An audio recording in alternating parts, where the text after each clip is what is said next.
Hey everyone, how's it going? Welcome back to another Walking Dead video. So here's my review for The Walking Dead Dead City episode 5, which is definitely the best episode of the season. Like the last 10-15 minutes there, I honestly I could not believe how much it really made Maggie seem like a villain, and I was just rooting for Ginny the entire time to get away from her, go find Negan, and yeah, warn him about what she's trying to do. Like that whole thing there, that was terrifying. Like I know we've talked about that as being like an idea that like maybe Maggie made a deal with the Croat or something like that, but the way they revealed it here was absolutely amazing, and I really like the fact that Ginny is all of a sudden a very important character, and we understand why she was created. She wasn't created just to be like this like daughter character of Negan, right? Like she was basically like she was there because I mean obviously there is that relationship that's there, but she actually serves a purpose. Like her going to the bricks, which is obviously where the new hilltop is formed, her learning that information, like now we know why she was like so scared to be there. Like we just thought that, oh man, she was just not able to fit in. Like she just can't fit in with other people. No,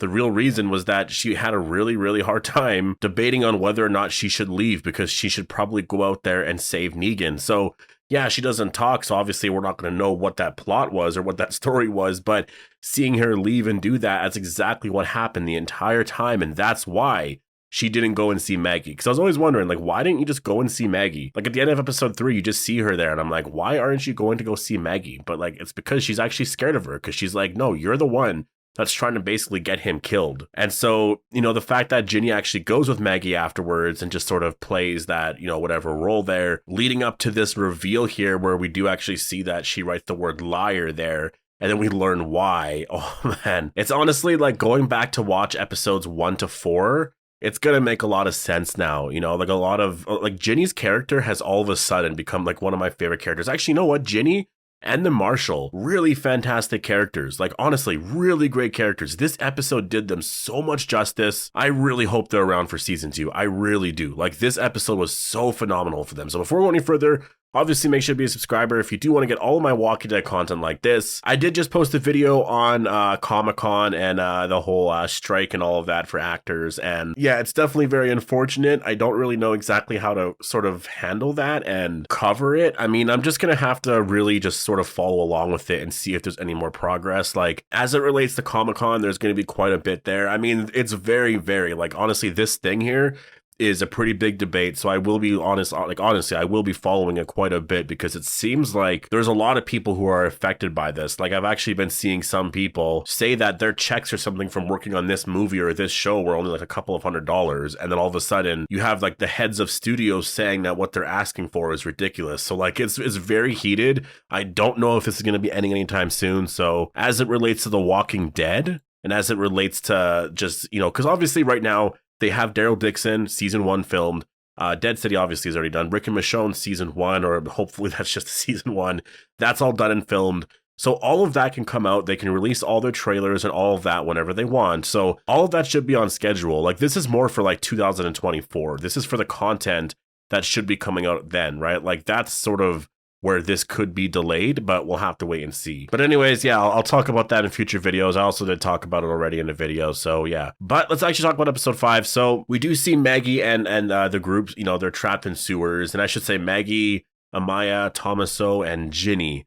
They're trapped in the sewers, and we learn immediately. I mean, we kind of learned in episode 4 that the methane and just the gases and just the odor and the, you know, whatever it is coming from the zombies and stuff is just, it's very poisonous. Like definitely don't breathe that stuff in because you're going to start to get delusional. You might faint and pass out, and then you'll probably just like die down here, right? So that was something that obviously was a pretty big concern right away. Maggie in the beginning here obviously seems very concerned for Negan because she's asking like, where's Negan? Like she's actually concerned. And I mentioned that in my episode 4 trailer breakdown. I said, oh, it's kind of funny. Like Maggie's all of a sudden concerned for him. No, she's not. She's not at all. She's concerned because if she doesn't bring Negan to the Croat, then she won't get Herschel back. So there's no concern there for him at all. Like at all. So, oh, I can't wait for this finale. I really can't wait to see what's about to happen here because there's so many things here. Like first of all, the betrayal there, right? From Maggie to Negan. How is Negan going to react to that? He's going to be so upset about that. And not even that. what the Dama and the Croat are trying to do here is really bring Negan on their side. So does Maggie want to do that? Because if Maggie does that, then Negan essentially becomes the leader of like what, many communities or one community? Like he can own a lot. Like he basically has the sanctuary again, but even better, like way better, way more powerful there in New York City. So like, you know what I mean? There's so many directions that could happen here. I don't know if Maggie's thinking this straight, but obviously she wants her son back. But man, this got so complex out of nowhere. We see Negan tell the marshal, you know, I killed those 5 people because of what they did to my wife and all of that. And, you know, this was sort of the introduction, I think, to them potentially being on the same side. Like, honestly, with the way this episode is going, or with how it ended anyways, it kind of seems like, if anything, Negan and the marshal are going to be on one side, and maybe with the Croat even. And then you have like Maggie maybe being on a different side entirely. Like, I really wonder if that's where they're going here. It's kind of hard to say. The Croat will probably just die. Like, I think if Negan joined the Dama and joined, you know, that group there in New York City, he's probably going to be like, okay, you kill the Croat. I don't want him around because he's insane. So that's sort of, you know, I'm expecting that to be the case here. Like, I'm wondering, is that where they're going with this now? Maggie got mad at Ginny. You know, she sort of says like, you don't even know him. Like, you don't even know Negan. You're trusting him. Like, you know, and basically she just sort of says like, you should have stayed at the bricks. And, you know, this part here, I think we're starting to understand a lot of little things now as to why Maggie, like, I don't know if Maggie was worried that Ginny learned something over there at the bricks, and so that's why she's over here now. Like, I don't know if that's necessarily, like, obviously at the end of the episode, that's what she learns that, but I don't know if that's why in episode 3 she couldn't burn the doll yet. Like, there's little things like that where I'm sort of wondering, like, how much did she know? How much was she concerned about some of that? It's going to be interesting, honestly, to go back and rewatch Dead City, because there's a lot of little things now. Like, now that I know certain character motivations, it's pretty interesting. The goal here for the Marshal and Negan is to get to the docks and I guess just like undock it, I guess, or whatever, because it disconnects and you're able to just sort of float across. Because obviously the boats and all that, they were going to sink, but the docks, you know, it actually undocks or it disconnects, I guess, from whatever it's connected to, and they can actually get across that way. So that's their overall goal in this episode, and you see them try to get there. And it honestly, like, just in terms of a story and whatever, like, it was fine watching it. Like, it was really cool seeing them actually try to get across there. And also, I do gotta apologize because there's thunder right now and lightning, and so just I'm really, first of all, praying that my power doesn't go out, but let's just keep talking here. Maggie actually does find some oxygen tanks, and so and also they have masks there, and immediately she's sort of like, she's putting 2 and 2 together. And that's the one thing about Maggie compared to a lot of other characters. Like, she's very, very smart. And the thing is, I think that is one of the skills that has kept our group, and when I say group, I mean our group from like season 1 and 2, alive for so long. You know, I think of Rick back in season 4 when he started to notice all of the items around at Terminus. He noticed Glenn's watch right away. He just noticed everything, and he was like, okay, something's off here. Like, he noticed it immediately. You know, like, you just pick up on stuff like that. Carol's done things like that, you know, and Maggie here, she noticed that. Like, she's been thinking everything. Like, she doesn't trust anybody at all. And I really love the thought process here from her. And she totally called Tommaso out. Like, he lied. And the tanks were actually there because them being gone were more of a signal to the Croat, or I guess the Barazzi, that they were down here. And yeah, like, that whole reveal there, I was like, man, Maggie is smart. And then the tension that was built there, I thought was really incredible, honestly. Like, I really felt like, oh, I don't know if I can trust him now. Like, he might actually kill Maggie. But they did sort of like, they calm that down quite a bit. You know, he sort of explains his situation and what was happening and all of that. And Maggie kept refusing the oxygen, which I thought was more, again, I think that just shows more that she doesn't trust anyone at all. She doesn't know what's in those tanks. And I think for her, she's like, you know what? I don't need that. I'm just going to try to get through this. I really don't trust that at all. I think she's just very paranoid, obviously. But she does start hallucinating. And there's a lot of flashback scenes, which I thought were really cool. Like, honestly, using season 7 episode 1's like crazy death scene there with Glenn as a flashback repeatedly throughout this series, I think is just absolutely awesome, really amazing. And I'm so happy because I think that moment definitely was a pretty definitive moment in the franchise. Tommaso and Amaya's death scene, I will say I actually do like the death scene. I was a little unsure at first, but I like the fact that they're just sitting there talking, and then all of a sudden walkers start attacking them, and then they all got bit and they were dying right away. Because I was a little concerned at first, because I was like, if they all make it out of this, that's really ridiculous. But the fact that they all got bit so bad and they were literally just stuck on the ground because they were like so heavily wounded, I was like, okay, this makes way more sense. This is very, very logical. It did happen very fast. Like, I don't know if I have an issue with that or if I'm just sort of shocked by how fast it happened, but it was, I thought it was really cool. And then all of a sudden now you just have Maggie and Ginny alone in the sewers here, and now they somehow got to get out. Going back to the Marshal and Negan, obviously earlier in the episode, you know, he tries to escape. He throws this walker at the Marshal in an attempt to escape anyways, and the Marshal shoots that door, rips it off, and Negan at this point obviously decides that, you know what, I think the Marshal's cool. Like, I actually think the Marshal's a really good person, and I'm just gonna help him out here. I don't even know what it means. I'm just gonna help him out here. And I'm gonna say this too, from a personal perspective, I understand this. I actually understand this.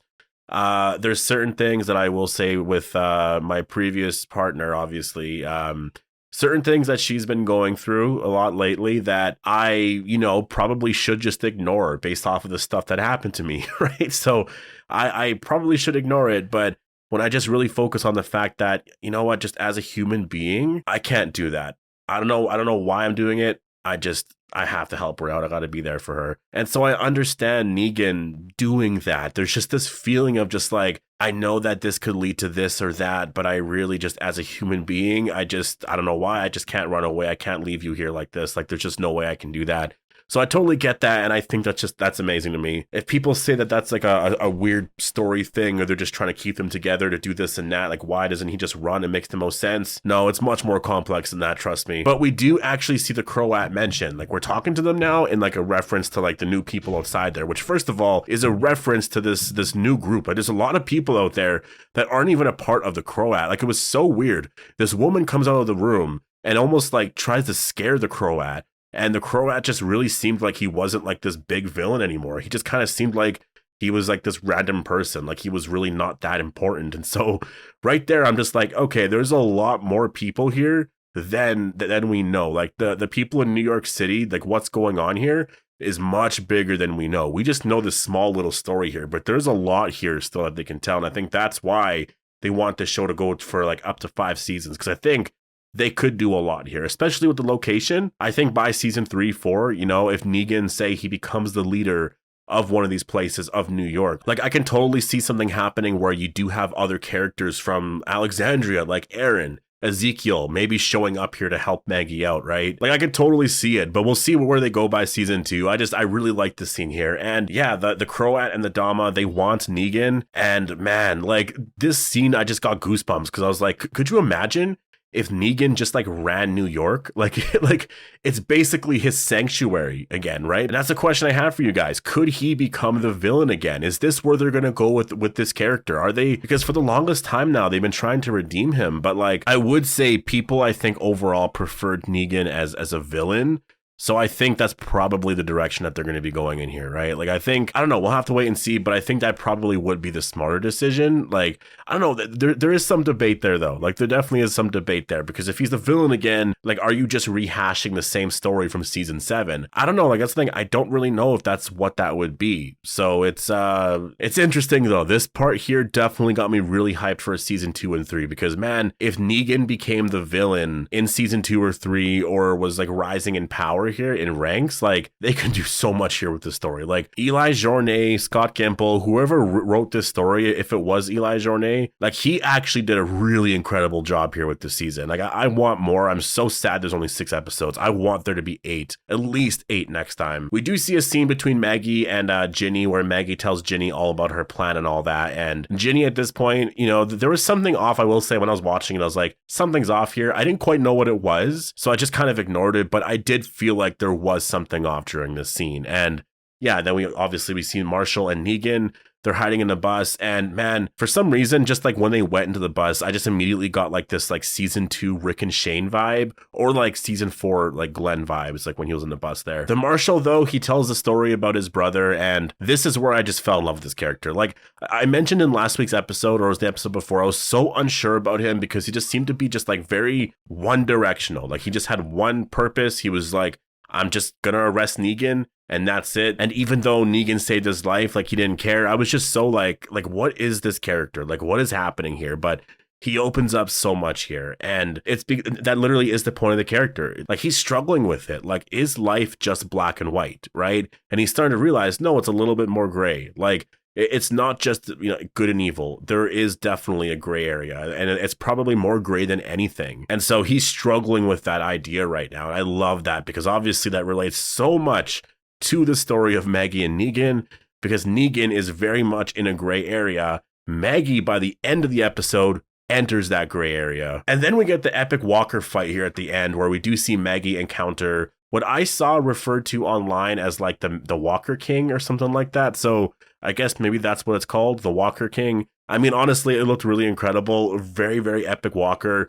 I loved that it had the multiple heads element. I was mentioning that. Like, I really wanted that to be a thing. And it did. Like, she actually had to take out every single head. But I will say my concern going into the episode was that it was going to be short. And watching it, yeah, it was short. So that is something that they do have to work on. Like, their action scenes like this are always so short. Like, I just don't understand it. Like, I don't know. I don't get it. Like, the beta fight was so short, 10, 20 seconds long. This fight here was, what, a minute? Maybe 2 minutes or something? It could have been way longer. Like, they could have actually worked this into the story a lot more. Maybe they did something here a little bit better where, although I do like the reveal of when Ginny wrote Liar on that thing, because that was really cool because you got all the flashbacks and all that, and then it just made for a very epic cliffhanger. But maybe you switch it around a little bit where Ginny, you know, tells Maggie like exactly what she knows, and Maggie's chasing Ginny down inside the sewers, and she's hiding this and that, but Maggie encounters this walker, so there's this whole thing there. She's trying to find Ginny. Maybe Maggie seems much more like a villain. I don't know, if I think you could have done it a little bit better. Like, basically, I just really wanted the walker fight to be much more extended than what we got, but it is what it is. But yes, the big plot twist at the very end. Maggie was going to trade Negan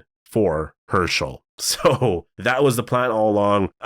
People mentioned this to me, you know, in episode 1, that this could be an idea, and I entertained it for a little bit, but there was a few things that seemed off. I don't remember exactly what it was, but there was a few things that were definitely very off here. And so ultimately, though, I guess that's just sort of what it is, right? Like, I guess when the Croat found out that Negan was on the island, he was just shocked because he was just like, oh, like, she actually brought him here. Like, this is actually about to happen. And so I guess that's probably why the encounter happened. But I'm sure when we rewatch it, it's all going to make sense. But I just felt like there was some issues there if that was the case, but I guess not. I love the reveal. I really still love the reveal.